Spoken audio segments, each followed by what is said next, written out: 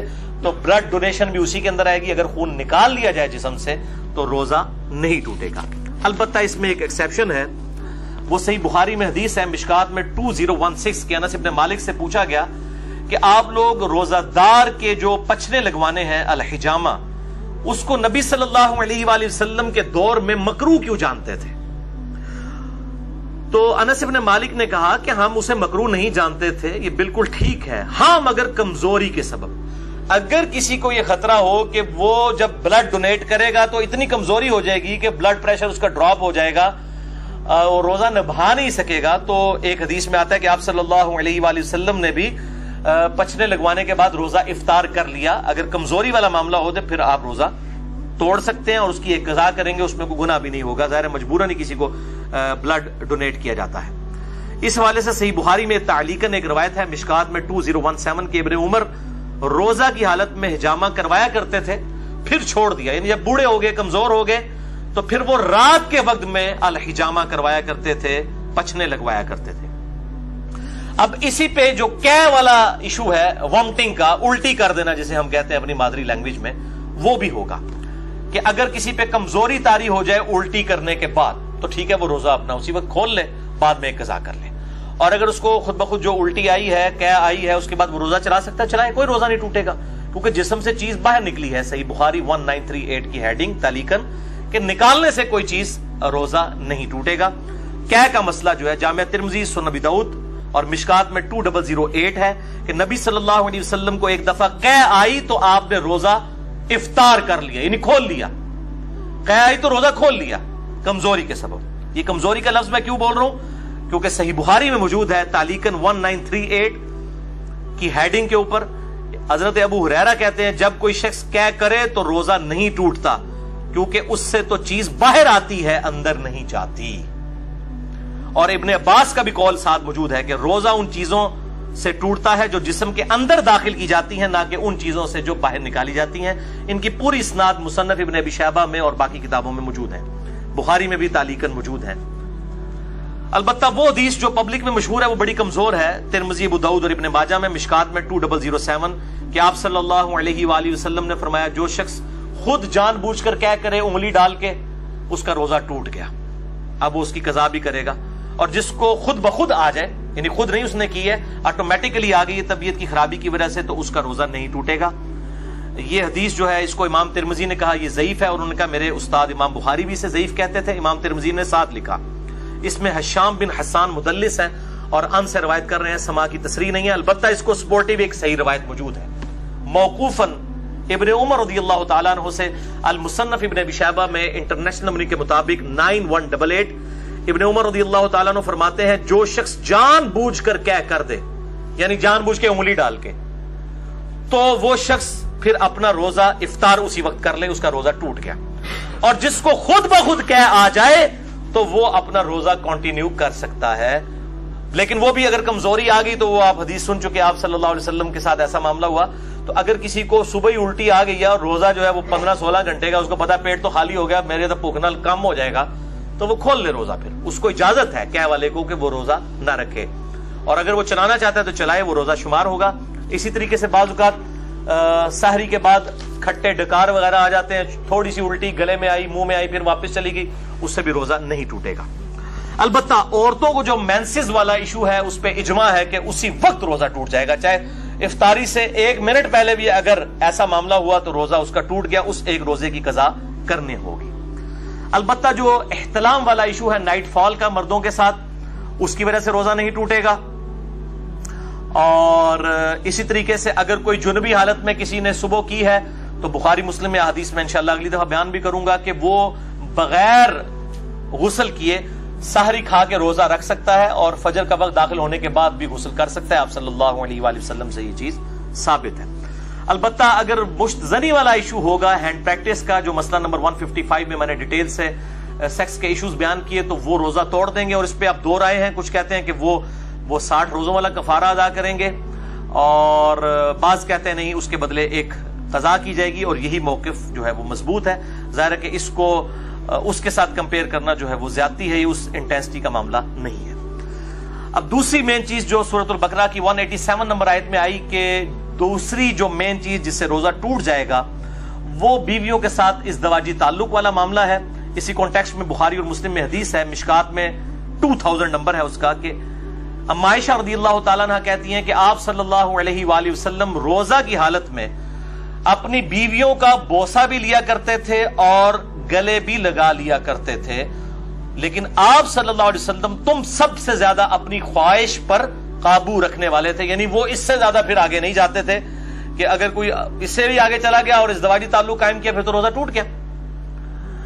تو یہ person to person پھر ویری کرے گا. سنن ابی داؤد میں حدیث ہے مشکات میں 2006, ایک آدمی نے آ کر آپ صلی اللہ علیہ وسلم سے پوچھا کہ کیا میں روزہ کی حالت میں اپنی بیوی کے ساتھ جو ہے وہ گلا لگانے والا معاملہ کر سکتا ہوں؟ تو آپ صلی اللہ علیہ وسلم نے اجازت دے دی. پھر ایک اور شخص آیا, اس نے یہی سوال کیا, آپ نے اجازت نہیں دی. اور حضرت ابو ہریرہ کہتے ہیں پہلا شخص جس کو اجازت دی تھی وہ بوڑھا شخص تھا, اور جو دوسرا تھا وہ جوان تھا, اس کو آپ صلی اللہ علیہ وآلہ وسلم نے اجازت نہیں دی. تو اب یہ ڈیپینڈ کرتا ہے, بوڑھا جوان ہونا بھی ضروری نہیں ہے کہ جو شخص اس حوالے سے قابو رکھ سکتا ہے اس کے لیے اجازت ہے, جو نہیں رکھ سکتا اس کے لیے پھر اجازت نہیں ہوگی. اب میرے بھائیوں اسی کانٹیکسٹ میں کچھ ایسے اعمال ہیں کہ جو روزہ کی حالت میں کر سکتے ہیں, اور کچھ ایسے ہیں جن کو کرنے سے روزہ نہیں ٹوٹے گا. وہ بھی سن لیجئے. بخاری اور مسلم کی متفق علیہ حدیث ہے مشکات میں 2003 کہ جو شخص بھول کر کھا پی لے تو وہ اپنا روزہ پورا کرے کیونکہ اسے اللہ نے کھلایا اور پلایا. لیکن یہ جو ساتھ بیٹھے ہوئے ہیں نا, ان کی ذمہ داری ہے کہ اس کو یاد کروائے کہ بھائی تو روزہ رکھے ہے. بعض لوگ کہتے ہیں نہیں جی کھانے دیں اس کو, خیر ہے بیچارہ اس کو اللہ کھلا رہا ہے, کھلا. نہیں نہیں, فوراً بتائیں, شرعی حکم اس کو بتائیں کہ تیرا روزہ ہے, اور وہ روزہ پھر وہ جس طرح اس کو پتا چلے گا اسی وقت اس کے منہ میں بھی جو لقمہ ہے اس نے پھینک دینا ہے. وہ ایک دانہ بھی اگر اندر لے گیا چاولوں کا یا پانی کا تھوڑا سا گھونٹ بھی, تو اس کا روزہ پھر ختم ہو جائے گا. یہ بالکل یاد رکھیں.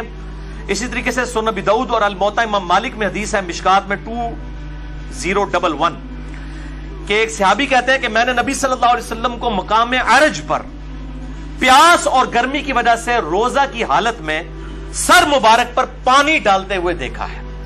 یعنی اگر کسی کو روزہ لگ رہا ہے تو یہ سنت ہے کہ بار بار نہا کے روزے کو ٹھنڈا کیا جائے. اور ادھر جو مولوی ہیں انہوں نے شامت اٹھائی ہوتی ہے اعتکاف والوں کی, اور ان کو بالکل گندا مندہ کر کے اعتکاف میں بٹھایا ہوتا ہے. وہ کہتے ہیں جی جو پہلے دن آپ نے کپڑے پہنے یہی 10 دن پہن کے رکھنے ہیں, کوئی ناخن نہیں کاٹنے, غسل فرض کے علاوہ غسل نہیں کرنا, کیونکہ آپ مسجد سے باہر نہیں نکل سکتے بغیر مجبوری کے, تو وہ تو اعتکاف ٹوٹ جائے گا. تو یہ مسجد کی باؤنڈریز میں وہ فنائے مسجد جو ہے, جو غسل خانے ہیں اور ٹوائلٹس ہیں, یہ فنائے مسجد کی باؤنڈریز میں شمار ہیں شرعی احکام سے. بلکہ بخاری اور مسلم میں موجود ہے نبی صلی اللہ علیہ وسلم تو سیدہ صفیہ کو اپنے گھر تک چھوڑنے کے لیے گئے تھے اعتکاف کی حالت میں. اپنے گھر آ کے کھانا بھی کھا سکتے ہیں, اعتکاف نہیں ٹوٹے گا, بلکہ اور کوئی فالتو کام نہ کیے جائیں.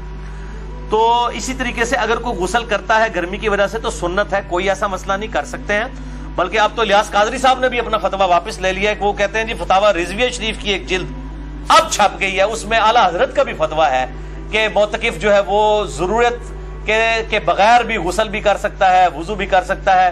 تو اب دعوت اسلامی والوں نے بھی اجازت دے دی ہے. پہلے انہوں نے اسی طریقے سے گندا کر کے لوگوں کو بٹھایا ہوتا تھا اور یہ اسی طریقے سے معاملے چل رہے ہوتے تھے. حالانکہ مطلب احادیث پہلے سے موجود ہے, لیکن جب بزرگوں کی کتابیں ڈسکور ہوتی ہیں, دریافت ہوتی ہیں, پھر ان کو کہتے ہیں ہاں جی واقعی جی دیسی بھی لکھے ایسی جی, ٹھیک ہے نا. تو وہ پرائرٹی تو بزرگ ہوتے ہیں. اسی طریقے سے صحیح بخاری میں تعلیقاً 1930 نمبر حدیث کی ہیڈنگ میں ہے کہ ابن عمر روزہ کی حالت میں گیلے کپڑے جسم پر ڈالا کرتے تھے. یہاں پہ بھی ہمارے پنجاب کے اندر رواج ہے, جب زیادہ گرمی ہوتی ہے لوگ رومال جو ہے وہ گیلا کر کے کپڑوں کو بھی گیلا کرتے ہیں. لیکن اس میں آپ اپنے کپڑے گیلے کریں, یہ لوگوں کے اوپر جو پانی پھینکتے ہیں اور کہتے ہیں جی کسی بڈھے تو پانی سے اٹھو بارش ہوتی ہے, یہ بالکل غلط بات ہے. اس طریقے سے کسی کے ساتھ یہ کام نہ کریں. اپنے ساتھ ضرور آپ کرنا چاہتے ہیں کریں, اور ایسا معاملہ بھی نہ ہو کہ آپ نے اتنے باریک کپڑے پہنے ہیں کہ آپ ان کو بالکل گیلا کر لیں اور آپ کپڑوں میں ہی ننگے نظر آ رہے ہوں. یہ اس چیز کا بھی اہتمام کرنا چاہیے.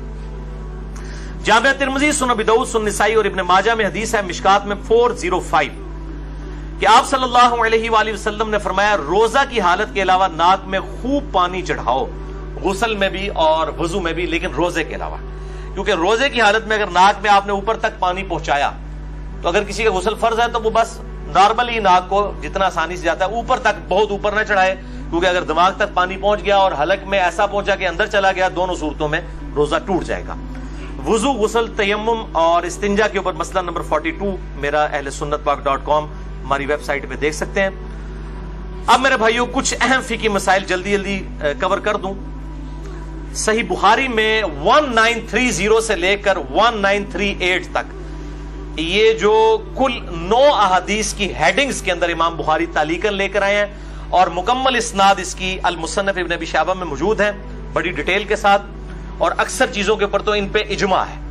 نمبر 1 صحیح بخاری میں تعلیقاً ہے، عامر بن ربیعہ کہتے ہیں کہ نبی صلی اللہ علیہ وآلہ وسلم کو میں نے روزے کی حالت میں اتنی دفعہ مسواک کرتے دیکھا ہے کہ میں شمار بھی نہیں کر سکتا۔ تو روزہ دار مسواک بھی کر سکتا ہے، ٹوتھ برش بھی کر سکتا ہے، لیکن ٹوتھ پیسٹ سے اجتناب کرے، اس میں ٹیسٹ والا معاملہ ہے، اور اس کے ٹیسٹ کو مسواک کے اوپر قیاس نہ کرے۔ البتہ اگر کوئی ٹیسٹ والا معاملہ کر بھی لیتا ہے تو روزہ نہیں ٹوٹے گا، کیونکہ جب تک حلق سے نیچے نہیں جاتا روزہ ٹوٹے گا نہیں، بچنے میں عافیت ہے۔ صحیح بخاری میں تعلیقاً ابن مسعود کا قول ہے کہ روزہ دار کنگھی اور تیل بھی لگا سکتا ہے بالوں میں۔ صحیح بخاری میں تعلیقاً انس بن مالک کا قول ہے کہ روزہ دار سرما بھی لگا سکتا ہے آنکھوں کے اندر، لیکن آنکھوں میں دوائی نہ ٹپکائیں، کیونکہ دوائی وہ سیدھی گلے کے حلق تک پہنچتی ہے، صرف سرمے کا مسئلہ ہے یا پانی کا، وہ جائز ہے۔ صحیح بخاری میں تعلیقاً ابن عباس کا قول ہے کہ روزہ دار ہنڈیا کا ذائقہ بھی چکھ سکتا ہے۔ چکھنے اور کھانے میں فرق ہے، چکھنا جو ہے وہ زبان کی نوک کے اوپر ہوتا ہے، یعنی نمک مرچ کو چکھ کے پھر تھوک دے۔ صحیح بخاری میں تعلیقاً حسن بصری تابعی کا قول ہے کہ اگر حلق میں خود بخود مکھی چلی جائے کسی کے تو روزہ نہیں ٹوٹے گا۔ صحیح بخاری میں تعلیقاً عطا بن ابی رباح کا قول ہے کہ اگر کلی کر کے پانی ایک دفعہ گرا دیا جائے، اس کے بعد جو تھوک میں نمی ہے حلق سے نیچے چلی جائے تو وہ روزہ نہیں توڑے گی، اور یہ مشکات میں 2018 پہ موجود ہے۔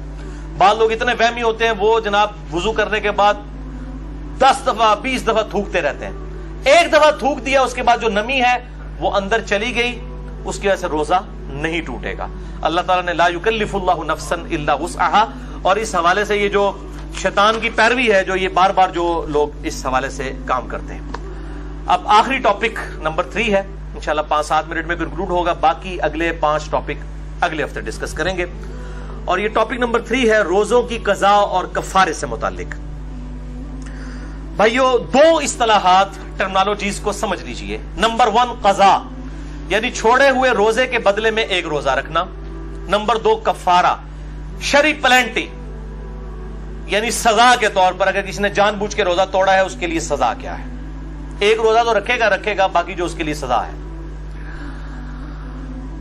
اور اس پر اجماع ہے کہ اگر مجبوراً کسی نے روزہ توڑا، کوئی بیماری کی وجہ سے اس کو ڈرپ لگوانی پڑ گئی یا ٹیکا لگوانا پڑ گیا یا کھانا پینا پڑ گیا، کوئی شوگر کا مریض تھا، تو اس کو پھر اس کے بدلے میں ایک ہی روزہ رکھنا ہوگا، یعنی قضا کرنی ہوگی، کفارہ نہیں دینا ہوگا۔ اسی طریقے سے عورتوں کے ساتھ حیض والا مینسز والا ایشو ہوا، اس کے بدلے ایک ہی روزہ رکھیں گی۔ بخاری اور مسلم کی متفق علیہ حدیث ہے مشکات میں 2032۔ اما عائشہ کہتی ہیں نبی صلی اللہ علیہ وسلم ہم عورتوں کو حیض کی حالت میں چھوڑے ہوئے روزوں کی قضا کا حکم دیتے تھے اور نمازوں کی قضا کا حکم نہیں دیتے تھے۔ تو روزوں کی قضا ان دنوں میں جو روزے چھوٹے ان کی قضا کرنی ہوگی، اور میں نے بتایا کہ افطار سے 1 منٹ پہلے بھی اگر کسی کے ساتھ ایسا معاملہ ہو گیا تو وہ روزہ اس کا وہ والا ٹوٹ جائے گا آٹومیٹیکلی، لوگ پوچھ رہے ہوتے ہیں، اور وہ ایک روزے کی قضا بعد میں کرے گی۔ اور اس قضا کے معاملے میں یہ لوگ کہتے ہیں نہیں جی وہ گرمیوں کے روزے گرمیوں میں ہی قضا کریں اور جناب اگلے سال سے پہلے قضا کر لیں، ایسی کوئی شرط نہیں ہے اسلام میں۔ اگر کوئی شخص گرمیوں میں چھوٹے ہوئے روزوں کی قضا سردیوں میں بھی جا کے کر لیں، لا یکلف اللہ نفسا الا وسعها، اور اس کی دلیل میں بخاری اور مسلم کی حدیث مشکات میں 2030۔ اما عائشہ کہتی ہیں کہ جب مجھ پر رمضان کے روزوں کی قضا ہوتی تو میں صرف شعبان میں وہ روزے قضا کیا کرتی تھی، اور راوی یحییٰ بن سعید کہتے ہیں آپ صلی اللہ علیہ وآلہ وسلم کی مشغولیت کی وجہ سے، یعنی ازدواجی تعلق کے اعتبار سے، چونکہ شعبان میں آپ صلی اللہ علیہ وسلم نفلی روزے رکھتے تھے تو اما عائشہ کو موقع مل جاتا تھا کہ وہ اپنے روزوں کی قضا کر لیں، کیونکہ بیوی جو ہے وہ خاوند کی اجازت کے بغیر نفلی روزہ نہیں رکھ سکتی. وہ حدیث ہے اگلی صحیح مسلم کی مشکات میں ہے 2031. آپ صلی اللہ علیہ وآلہ وسلم نے فرمایا کسی عورت کے لیے اپنے خاوند کی اجازت کے بغیر نفلی روزہ رکھنا جائز نہیں، اور نہ اس کی اجازت کے بغیر گھر میں کسی کو آنے کی اجازت دینا. یعنی کوئی بیوی کے جی میرا رشتہ دار ہے، خاوند کی اجازت کے بغیر نہیں، اور نفلی روزہ نہیں رکھے گی. اس سے یہ بات پتہ چلی کہ یہ جو پبلک میں مشہور ہے کہ میاں بیوی صرف رات کے وقت ازدواجی تعلق قائم کر سکتے ہیں، یہ بالکل باطل ہے. اما عائشہ تو کہہ رہی ہے کہ میں روزہ بھی نہیں رکھ سکتی تھی آپ صلی اللہ علیہ وسلم کی مشغولیت کی وجہ سے. تو دن کے وقت بھی ازدواجی تعلق قائم کرنا نہ صرف جائز بلکہ سنت مبارکہ ہے بخاری اور مسلم کے کانٹیکسٹ میں. اب دوسری صورتحال کہ کوئی جان بوجھ کر روزہ توڑ دے، ایسی صورت میں قضاء کے ساتھ کفارہ بھی ہوگا. اس کانٹیکسٹ میں بڑی مشہور حدیث ہے بخاری اور مسلم کی مشکات میں 2004.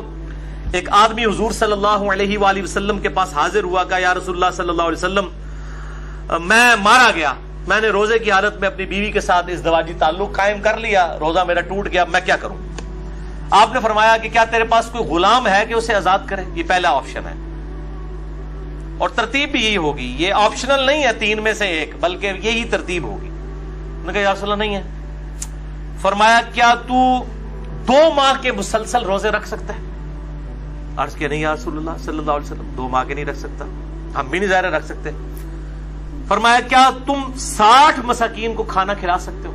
اس سے یہ بات پتہ چلی کہ 60 مساکین ایکویلنٹ ہوئے 60 روزوں کے، تو مسکین کو پھر 1 وقت کا ہی کھانا کھلایا جائے گا، 2 وقت کا نہیں. یہ لاجیکل آنسر ہے. تو اس نے عرض کیا نہیں.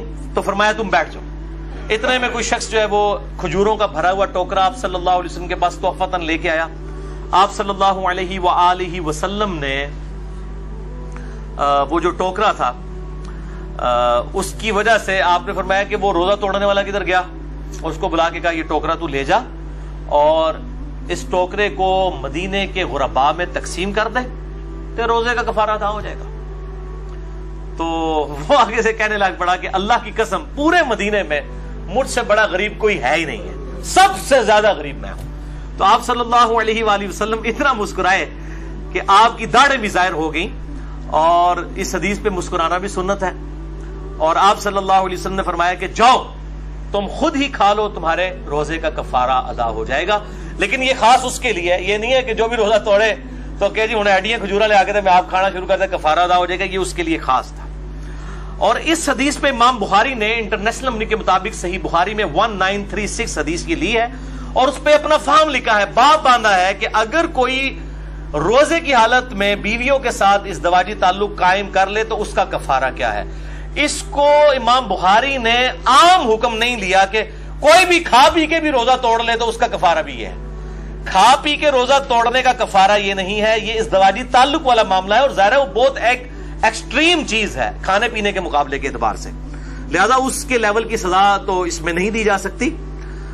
لہذا اسی طریقے سے جو ہینڈ پریکٹس والا ایشو ہے اس پہ بھی سزا نہیں اپلائی کی جا سکتی، وہ بہت ایکسٹریم معاملہ ہے جو ازدواجی تعلق کا ہے، اور اسی پہ ہی اجماع ہے کہ وہ پھر 60 روزوں والا معاملہ یہ 60 مساکین والا کرے گا. عموماً لوگ 60 مساکین والا ہی کرتے ہیں، اور یہ 60 مساکین والا دونوں کی طرف سے ہوگا، مرد کی طرف سے بھی عورت کی طرف سے بھی. یہ بات اتنے بولے ہیں، یہ بھی پوچھ رہے ہوتے ہیں کہ جی ایک کی کھلا دیں گے، دو نہ توڑیا بھائی، ایک تو نہیں ٹوٹیا، دو نہ ٹوٹیا.